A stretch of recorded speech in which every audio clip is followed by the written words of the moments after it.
So hey guys, welcome back to our channel, that is BACM by Paras Khatri. The topic which we are discussing today is Geography class 10th, chapter number 3, that is water resources. तो water resources as simple as that, exactly इसका मतलब क्या है कि वो सभी resources जो कि हमारे लिए water availability provide करते हैं throughout the countries, उन्हें water resources कहते हैं. सिंपल वाटर हमारे को कहाँ कहाँ से मिल पाता है, कौन कौन से सोर्सेज है जहाँ से हमारे को वाटर मिल पाता है, जैसे कि रेन वाटर मिल पाता है, ग्राउंड वाटर मिल पाता है, लेक्स हैं, सीज हैं, रिवर्स हैं. ठीक है, तो ये सभी जो है वो क्या कहलाते हैं, इन सभी को वाटर रिसोर्सेज कहते हैं, बिकॉज ये सभी हमारे को प्रोवाइड करते हैं water for our adequate living. ठीक है, हमारे जीवन को चलाने के लिए जो पानी हमको चाहिए वो सब हमारे को ये प्रोवाइड करते हैं.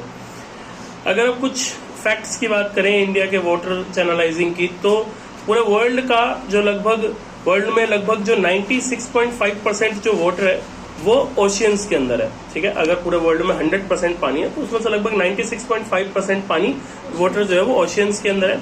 लगभग 2.5% पानी जो है वो फ्रेश वाटर है, मतलब जो पीने लायक पानी है. ठीक है, और बाकी का जो बचा हुआ 1% है वो इधर उधर बटा हुआ है किसी तरह से, आइस की फॉर्म में, ग्लेशियर्स की फॉर्म में, उस तरीके से बटा हुआ है.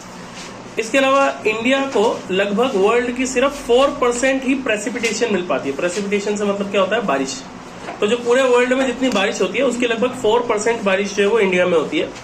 और अगर हम पर पर्सन वाटर की बात करें, ठीक है, कि पर पर्सन हमारे हिस्से में कितना वाटर आता है, तो उसकी रैंक में हम वर्ल्ड में 133rd प्लेस पे हैं.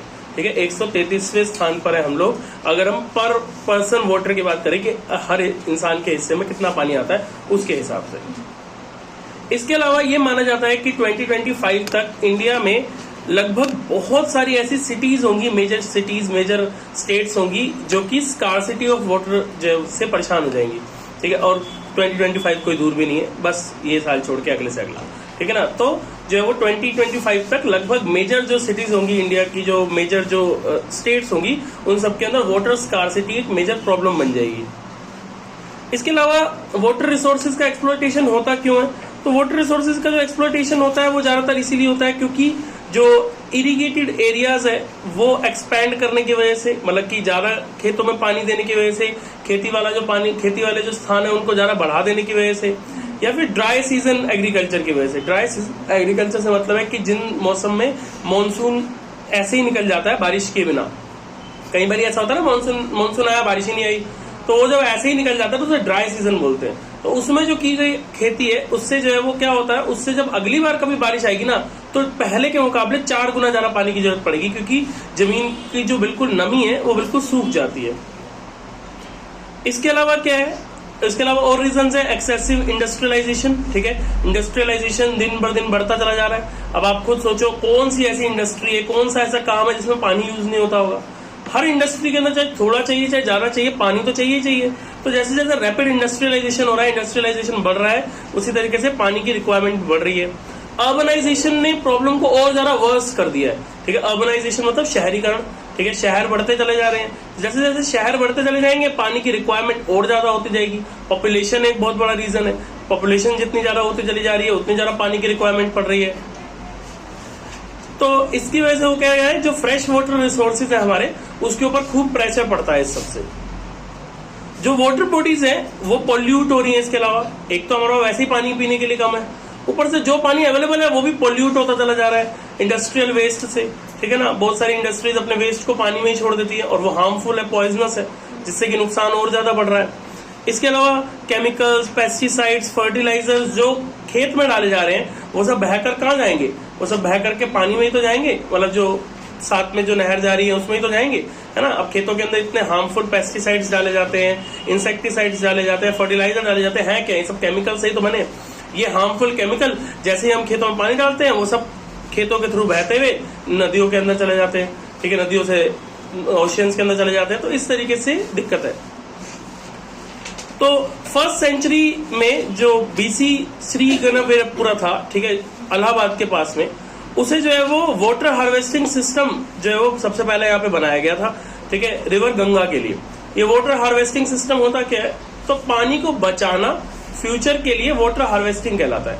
और ये अगर हम रेन वाटर हार्वेस्टिंग की बात करें तो रेन वाटर को ले ऑफ करना, मतलब बहने देने के बजाय हम जब उसको इकट्ठा करके रख लेते हैं आने वाले टाइम के लिए, तो उसे रेन वाटर हार्वेस्टिंग बोलते हैं.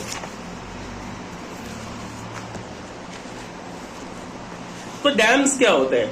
तो डैम्स बेसिकली करते क्या है, तो जो पानी का बहाव होता है, जो नदियों का बहाव होता है, उस बहाव को रोकने के लिए डैम्स बनाए जाते हैं।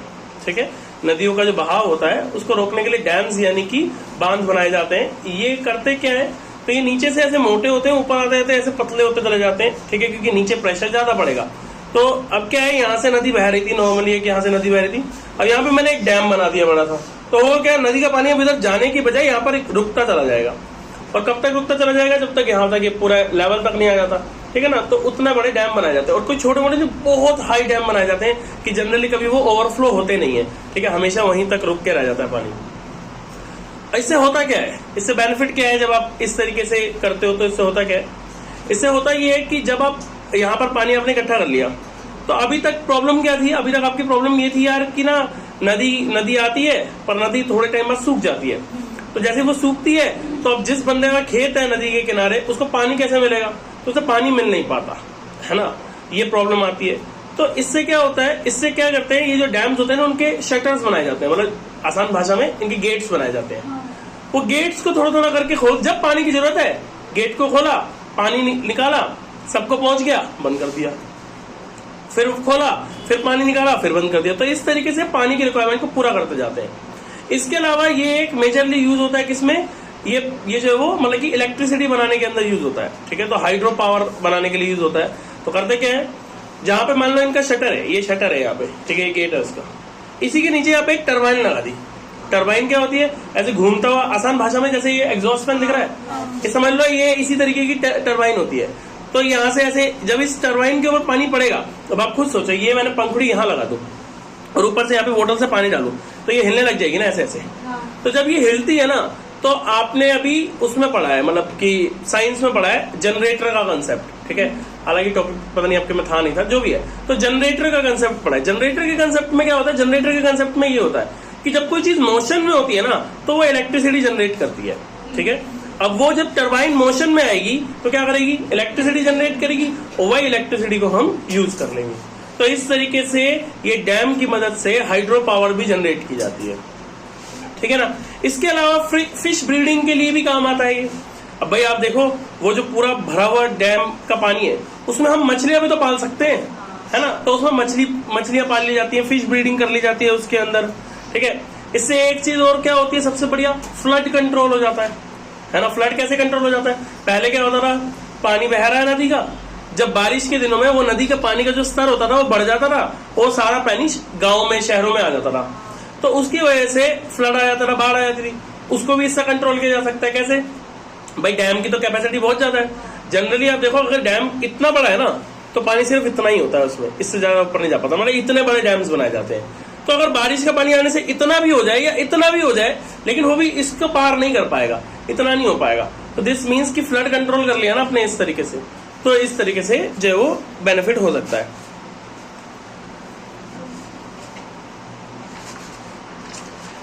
नेहरू ने, जो जवाहरलाल नेहरू थे, उन्होंने डैम्स को एक शब्द कह करके संबोधित किया था, मतलब उन्होंने इसको कोट किया था कि dams are the temples of modern India.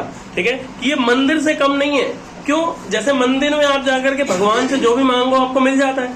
ठीक है, तो भगवान आपकी सारी जरूरतें पूरी कर रहे हैं ना मंदिर में, उसी तरीके से डैम भी क्या कर रहा है, आपकी लगभग सारी जरूरतें पूरी कर रहा है। तो dams are the temples of modern world. ये पेपर में ऐसे सिर्फ एक कोट लिखा हुआ आ सकता है और आपको इसे एक्सप्लेन करना होगा, तो आपको ऐसे ही एक्सप्लेन करना है जैसे मैंने किया।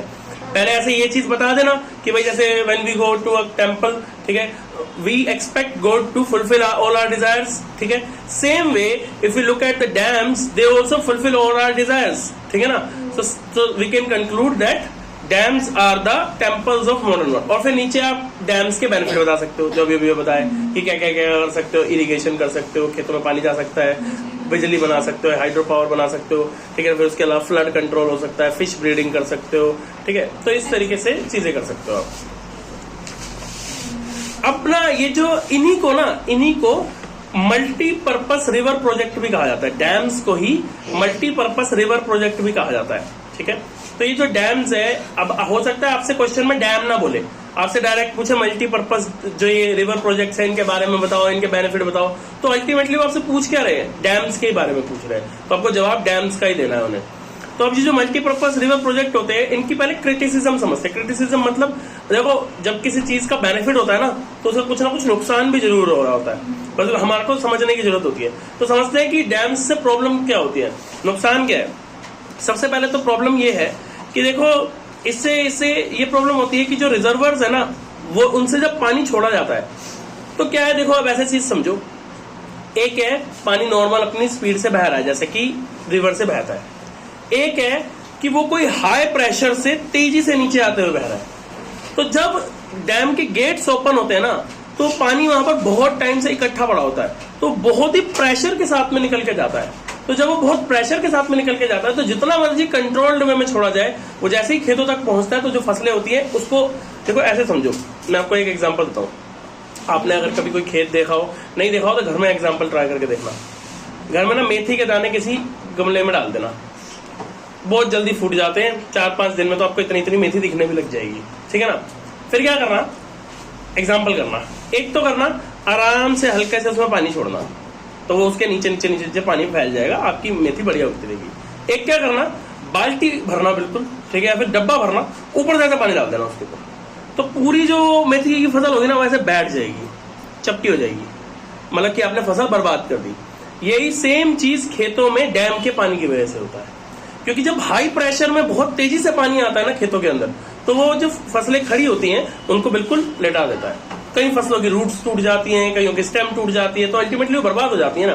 तो ये प्रॉब्लम होती है सबसे पहले। दूसरी प्रॉब्लम क्या होती है, जब भी कहीं पर डैम बनाए जाते हैं, ठीक है, तो वहां पर अब आप सोचो, मैं बोल रहा हूँ कि मतलब इतना बड़ा डैम होता है कि लगभग आप समझ के चलो कि अगर मैं यहाँ से बनाना शुरू करूँ ना तो शायद सेक्टर 6 की पानी टंकी वाला स्कूल तक इतना बड़ा डैम होता है, ठीक है, मतलब इतने बड़े बड़े डैम होते हैं। तो अब आप सोचो कि अगर किसी जगह पे इतना बड़ा डैम बनेगा तो वहां पे आसपास की कितनी जगह खाली नहीं करानी पड़ेगी, तो वहां पे एक लार्ज स्केल में लोगों का डिस्प्लेसमेंट कराना पड़ता है, मतलब लोगों को अपने स्थान से हटाना पड़ता है। तो वो एक मेजर प्रॉब्लम है। कई लोग छोड़ने को तैयार नहीं होते, कहीं छोड़ते हैं तो बहुत मुआवजा मांगते हैं, कई लोगों की रोजी रोटी उससे बनी होती है, कई लोगों के खेत साथ में चले जाते हैं, तो ये एक बहुत बड़ा इश्यू बन जाता है, ठीक है। इसके अलावा क्या है, ये जो रिवर्स की एक्वेटिक लाइफ है उसको बहुत हार्म करता है। कैसे, मैं एक एग्जाम्पल देता हूँ आपको। देखो जो रिवर की मछली होती है ना वो अलग होती है, समुद्र की मछली अलग होती है, ठीक है। अगर आप लोग कोई मछली खाते हो ना तो आपको पता होगा, आप अपने घर में पूछना, ठीक है, अगर आप में से कोई खाता हो तो पूछना, ठीक है, कि मम्मी रिवर की मछली और समुद्र की मछली में क्या फर्क होता है। तो आपको बताएंगे कि भाई देखो रिवर की मछली की क्वालिटी बहुत डिफरेंट होती है और जो समुद्र की मछली होती है उसकी क्वालिटी बहुत डिफरेंट होती है, उनका साइज बहुत डिफरेंट होता है, ठीक है, उनका हैबिटेट बहुत डिफरेंट होता है, मतलब कुल मिला के बहुत फर्क है जो समुद्री मछली है और जो मतलब की नहर की मछली है। अब इससे फर्क क्या पड़ता है, जब आप नहर की मछली को एक तरीके से रोक लोगे तो वो समुद्र नहीं बन जाएगा लगभग। आप सोचो सारा पानी इकट्ठा हो रहा है कितनी सी जगह में, ऐसे सारा पानी यहाँ पे इकट्ठा हो रहा है तो पानी का लेवल बहुत बढ़ जाएगा। तो जो मछली को आदत है सिर्फ इतने से पानी में रहने की, वो मछली को समुद्र जितनी हाइट के पानी में रहना पड़ेगा, तो क्या वो उसने अपने नेचुरल हैबिटेट में रह पाएगी। तो बहुत सारी मछलियां इसी वजह से मर जाती हैं, ठीक है ना। क्यों, क्योंकि वो उतना स्विम करके ऊपर तक जा ही नहीं पाते कि सांस ले सके, उतना लेवल पहुंच ही नहीं पाता, उनका हैबिटेट वैसा नहीं बन पाता, फिर उनको आदत होती है फ्लो करते हुए पानी में रहने की, ये स्टिल पानी है, तो बहुत चीजें डिफरेंस हो जाती है। तो उनकी जो एक्वेटिक लाइफ है, यानी कि जो मछलियां हैं, जो वहां पे रहने वाले जीव है पानी के अंदर, उन सबकी लाइफ डिस्टर्ब हो जाती है इससे, डैम्स की वजह से। इसके अलावा क्या है, जब इतने बड़े लेवल पे जब पानी इकट्ठा होगा ना तो उसकी वजह से सेडिमेंटेशन बहुत ज्यादा बढ़ जाता है। सेडिमेंटेशन क्या होता है, सेडिमेंटेशन, डिसेंटेशन, ये 6, 7, 8, 9, 10 सभी क्लासेस में साइंस में पढ़ाया जाता है, ठीक है। ये सेडिमेंटेशन क्या होता है, समुद्र मतलब जैसे आसान भाषा में एक ग्लास में पानी लो, उसके अंदर एक चम्मच रेत घोल लो, तो जब वो रेत घोलोगे तो वो पहले तो घूमती रहेगी उसके अंदर, थोड़ी देर के बाद में वो नीचे सेटल डाउन हो जाएगी। वो जो नीचे सेटल डाउन हो गई है ना उसी को सेडिमेंटेशन बोलते हैं। इतनी बात समझ में आई। अब आप देखो जब नहर का पानी बहता रहता है तब उसके अंदर जो कण है, जो रेत है, वो सब साथ बहती रहती है, कोई प्रॉब्लम नहीं होती। पर जब वो पानी को आप स्टिल रख दोगे तो वो उसके अंदर जो मिली हुई रेत है वो सब कहाँ जाएगी, नीचे बैठ जाएगी। तो उसकी वजह से प्रॉब्लम क्या होती है कि कभी कभी डैम के गेट आपने खोले तो पानी ही नहीं आता। क्यों नहीं आता, सारी रेत ही रेत निकल रही है बाहर। क्यों? क्योंकि सारी रेत तो नीचे जम गई थी और डैम के गेट तो नीचे ही होते हैं। तो कभी कभी डैम के गेट खराब हो जाते हैं, डैम को प्रॉब्लम आ जाती है। फिर इतने सारी रेत को आप सोचो, इतने हाई पानी के प्रेशर में नीचे जाके रेत को हटाएगा कौन? कोई नहीं हटा सकता, इतना डीप तो कोई नहीं जा सकता। तो इस तरीके से बहुत सारी प्रॉब्लम्स आ जाती हैं। फिर और क्या इश्यू आता है इसकी वजह से? एक मेजर इश्यू ये आता है कि चलो कैसे तैसे भाई पानी तो अपना रास्ता बना ही लेगा जब गेट खोलेगा तो, पर वो इतनी सारी रेत वाला पानी जब किसी के खेत में जाएगा तो क्या फसल तो हो पाएगी? तो फसल सारी खराब हो जाएगी रेत की वजह से। तो ये सब समस्याएं हैं डैम की वजह से। क्लियर है? अब बात करते हैं methods of rain water harvesting. अब रेन वाटर हार्वेस्टिंग किया कैसे जाए, ठीक है? तो उसके लिए बहुत सारे अलग अलग तरीके हैं। सबसे पहला तरीका तो क्या है कि लोग क्या करते हैं ना, ये गाँव में आज भी होता है कि गाँव के पास में ही कोई खाली जमीन पड़ी है, उसमें बड़ा सा गड्ढा कर दिया, ठीक है ना, और बाकी जगहों से ढलान पे बनाया उस गड्ढे को। तो होता क्या है, पूरे गांव का जो पानी है वो इकट्ठा होकर के उसको कुल बोलते हैं, ठीक है, कुल बोलते हैं या कई जगह पे गुल भी बोलते हैं, वहां पे इकट्ठा हो जाता है। तो वहां पे जब इकट्ठा होगा तो अल्टीमेटली क्या होगा, उसको बाद में जब जैसे सूखा पड़ने लगेगा, दिक्कत होने लगेगी, तो उस पानी को यूज कर लेंगे पूरे गाँव वाले, ठीक है ना। तो इस तरीके से रेन वाटर हार्वेस्टिंग किया जाता है। इसके अलावा शहरों के अंदर सबसे फेमस है रूफटॉप हार्वेस्टिंग। ये रूफटॉप हार्वेस्टिंग क्या होती है, छतों पर जो है वो छतों से जो पानी निकलता है, अब हमारे यहाँ से क्या होता है, छतों में जो पानी जमा होता है वो नाली के थ्रू गटर में चला जाता है। लेकिन जब रेन वाटर हार्वेस्टिंग को करता है तो क्या करता है, वो जो छत का पानी आने वाला है ना, उसको नीचे गटर में नहीं डालते हैं, उसके लिए नीचे एक जमीन के नीचे एक टैंक बनवा लेते हैं, ठीक है। जमीन के नीचे एक टैंक बनवा लिया, बड़ा सा घर बन रहा है उसी वक्त बनवा लिया। फिर रेन वाटर का जितना पानी होगा वो सब उस टैंक में जमा हो जाएगा और फिर उसमें मोटर लगा दी साथ में। तो जब कभी जरूरत पड़े आपको और पानी की किल्लत हो जाए, पानी ना आ रहा हो, तो लोग फिर उसमें से मोटर से पानी जाके अपनी टंकी में डाल लेते हैं। समझ में आया? तो इस तरीके से रेन वाटर हार्वेस्टिंग किया जा सकता है रूफटॉप से। फिल्टर की क्या जरूरत है, नहाना है तो ऐसे ही नहा लो, बारिश के पानी से तो नहा ही सकते हो। इसके अलावा क्या है, अंडरग्राउंड स्टोरेज टैंक्स, ये मैंने आपको बता ही दिया, ठीक है। अंडरग्राउंड स्टोरेज टैंक्स बना दिए जाते हैं। ये जनरली जो है वो जितने राजस्थानी एरिया है वहां पर जनरली ये सब होता है। इसके अलावा मेघालय के अंदर एक बहुत अच्छा सिस्टम है जिसे bamboo drip irrigation rain water harvesting system बोलते हैं। इसके अंदर क्या होता है, छतों का जो पानी है वो डायरेक्टली ऐसे पाइप से कनेक्ट करके डायरेक्ट खेतों पे ले जाया गया है, ठीक है। तो डायरेक्ट खेतों में जाकर के वो पानी जो है वो इकट्ठा हो जाएगा, ठीक है, और फिर बाद में उससे फसल कर ली जाएगी। So that's all about this chapter. If you have any doubt, you can always ask us in the comment section. Thank you so much.